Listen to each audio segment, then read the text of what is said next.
কুসুমের নিথর দেহটা এবার অপহরণকারীদের হাতে তুলে দিতে বাধ্য হলো আয়ুষ। হ্যাঁ বন্ধুরা, ভিডিওতে লাইক দিয়ে দেখতে থাকুন। যে মুহূর্তে কিনা অসুস্থ প্রামাণিকের লোকেরা যখন কিনা কুসুমের নিথর দেহের অপেক্ষা করতে থাকে এবং আয়ুষ যখন কিনা অবশেষে তাদেরকে ফোন করে জানায় যে আমি তোমাদের শর্তে রাজি আছি, কিন্তু আমার মায়ের গায়ে যাতে একটা আচরণ না লাগে এবং এর বিনিময়ে তোমরা যা যা চেয়েছো সেই সমস্ত কিছু আমি তোমাদেরকে দিতে রাজি আছি, এবার বলো কোথায় আসতে হবে। অন্যদিকে অপহরণকারীরা যখন কিনা একটা গোপন আস্তানার ঠিকানা দেয় আয়ুষকে এবং বলতে থাকে যে সেখানে তুই এসে কোনোরকম কোনো চালাকি খাটানোর চেষ্টা করবি না এবং তোর মাকে একদম আমাদের কাছ থেকে ছিনিয়ে নিয়ে যাওয়ার চেষ্টা করবে না। তোর মা ঠিক সময় মতন তোদের বাড়িতে পৌঁছে যাবে, সেটা নিয়ে কোনো রকম কোনো টেনশন করার কোনো প্রয়োজন নেই। কিন্তু তোদেরকে যেটা করতে বলেছি সেটা করবি এবং কোনো চালাকি খাটানোর চেষ্টা করবি না। এবং সেই পেন ড্রাইভ থেকে শুরু করে সেই নিথর দেহটা তুই যে গাড়িতে করে আসবি সেই গাড়িতে করে রেখে তুই সেখান থেকে চলে যাবি, তুই কোনো মতে পেছনে ফেরার চেষ্টা করবি না। অন্যদিকে আয়ুষ যখন কিনা তাদের শর্ত মেনে সেখানে তাদের ডিরেকশন অনুযায়ী সেখানে নিথর দেহটা এবং পেন ড্রাইভটা রেখে সেখান থেকে চলে যায়। অন্যদিকে আয়ুষ, ঈশান এবং অনুশ্রী বলতে থাকে যে ভাইরা তোমার কি মনে হয় বলো তো, কুসুম আমাদেরকে যে প্ল্যানটা বলেছে সেটা ঠিকঠাকভাবে কুসুম সাকসেসফুলি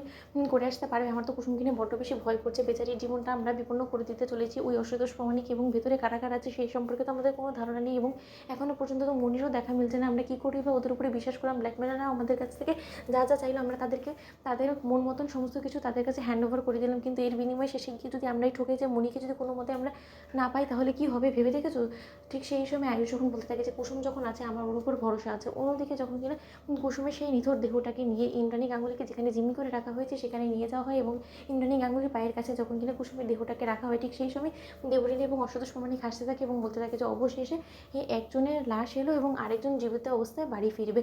কেমন লাগছে এবার ইন্দ্রাণী গাঙ্গুলি বলো তো? যে কিনা তোমাদের বাড়ির রক্ষা কবচ ছিল, আজকে সেই রক্ষা কবচকেই চিরকালের জন্য গাঙ্গুলি বাড়ি এবং গাঙ্গুলি পরিবারের প্রত্যেক কটা সদস্যকে বিদায় দিয়ে পরপারে বাড়ি জমাতে হলো শুধুমাত্র তোমার জীবন বাঁচানোর জন্য। সত্যি তুমি আর যাই করো না কেন জীবনে একটা কাজে আমি রেখেছিলে যে কিনা তোমার জন্য জীবনটুকু অবধি উৎসর্গ করে দিল। সত্যি এরকম লোক পাওয়া আজকালকার দিনে ভাগ্যের ব্যাপার, কিন্তু তুমি ভাগ্যক্রমে এরকম মানুষ পেয়েছো, কিন্তু তুমি খুব তাড়াতাড়ি ওকে হারিয়ে ফেলেছো। অন্যদিকে ইন্দ্রাণী গাঙ্গুলি যখন বলতে থাকে যে তার মানে কী বলতে চাইছো দেবলীনা, স্পষ্ট করে বলো এটা কার লাশ, তুমি নিশ্চয় বলো। ঠিক সেই সময় অসুতোষ প্রমাণিক বলতে থাকে যে আরে শুধু শুধু তোমাকে দ্বিধাদ্বন্দ্বে না রেখে তোমাকে বরঞ্চ সরাসরি দেখিয়ে দিচ্ছে এটা কার লাশ। ঠিক সেই সময় মুখটা দেখানো মাত্র ইন্দ্রাণী গাঙ্গুলি চিৎকার করে উঠে এবং বলতে থাকে যে কুসুম, তোমরা কুসুমকে শেষ করে দিলে, জলজন্ত মেয়েটাকে, হাস্যোজ্জ্বল মেয়েটাকে তোমরা শেষ করে দিলে। তো ও তোমাদের কী ক্ষতি করেছে? ওর সঙ্গে তোমাদের কী শত্রুতা?